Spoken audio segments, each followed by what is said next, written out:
Episode na Forgive and Forget. Meron naman tayong isang case sa isang pamilya, hindi raw mawawala ang konting bangayan sa pagitan ng magkapatid. Ay, oo, tatay. Hindi naman talaga mawawala yan. Pero tila mas malalim pa sa simpleng away magkapatid ang naging dahilan kung bakit di raw magkaayos ngayon ang magkapatid na sina Mark Jonoso at Katrina Camba. Narito po ang kanilang kwento. Mula pa man daw noon, aminado na si Mark Jonoso na malaki ang pagsiselos niya sa kapatid niya na si Katrina. Ang pinag-uugatan daw nito, ang pagbibigay ng higit na pagpapahalaga ng ina nila kay Katrina.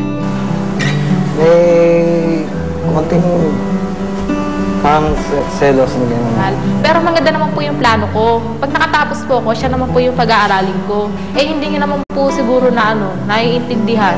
Bukod sa isyu ng pag-aaral, lalo pang tumindi ang tampo ni Mark sa kapatid at sa ina na magtanan at mag-asawa si Katrina. Kung nakontak ko po yung nanay ko pagka kailangan ko po ng financial support. Ngayon may asawa na siya, tsaka anak. Ay, nakaasa pa rin siya sa amin, gano'n. Doon ako naiinis lalo. Ang tampuhang ito, minsay na uuwi para sa sakitan sa pagitan ng magkakapatid. Para matuto rin sila sa buhay nila, gano'n. Kasi may ano na siya eh. Sa sobrang tigas ng ulo niya, hindi ko matanggap talaga naman. Nag-aaway po kami, lagi po kami. Hanggang sa maabot po kami sa punto na nagkakasakitan. Ngayong umaga, itong si Mark, nais na raw wakasan ang mahaba nilang alitan ng bunsong kapatid. Pero pareho rin kaya ang nararamdaman ni Katrina matapos ang mga bangayang pinagdadaanan nila? At kasama na natin ngayon ang nagsiselos na kapatid na si Mark. Magandang umaga sa'yo, Mark. Magandang umaga din po. Okay. Umpisahan Aminado na naman si Mark na nagsiselos siya sa kanyang kapatid na babae. Na mas nakakabata sa kanya, hindi ba? Yung pagmamahal ng nanay namin. Nafe-feel mo? Mark, naramdaman mo to nung bata pa kayo? O nung teenager na kayo? O ngayon lang? Mga teenager na Naramdaman mo talaga? Nararamdaman mo mas mahal ng nanay mo si Katrina kesa sa'yo? Opo. Kasi, oo nga, nandun tayo, babae nga. Pero may pamilya na siya, dapat sana lumugar na siya dun sa tamang ano. Hanggang ngayon naman kasi, tulong ng tulong pa rin yung nanay sa akin. Para mas malinaw yung Mark, tatawagin natin ang iyong ina. Tawagin na po natin si Nanay Nenita. Nanay Nenita. Nanay. Good morning good po. morning. Upo po kayo. Good morning po. Nanay, magkasama kayo ni Mark sa bahay hanggang ngayon, hindi ba? Kasi binata pa siya, sa puder ko siya. Nung naririnig niyo po yung mga pinag-uusapan namin, ano pong nararamdaman ninyo? Na-explain niyo po ba kay Mark ng mabuti kung bakit parang... Napapaboran niyo opo, si Katrina? Opo. Ganito yun. Mahal ko rin siya kasi lalaki, panganay pati. Kaya lang hindi niya naaabot kung bakit tinutulungan ko yung anak kong babae kasi wala. Ang asawa niya high school graduate lang. Ano i-expectin mo, di ba? Pabrika. Contractuals pa. Minsan walang gatas. Apo ko yun, mahihirap pag apo na. Iba na palang usapan pag apo na.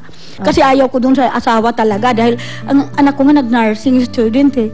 Siyempre, nag-expect ako magiging asawa ng anak ko dapat mas more on pa sa anak ko. Pero wala, that's life eh, di ba? Ganyan talagang buhay eh. Sabi niya, nag-expect siguro siya ng tumas sa kapatid niya na matulungan siya sa pag-aral kasi gusto rin niya mag-aral. Kaya lang talagang wala akong asawa. Ako lang naghahanap buhay.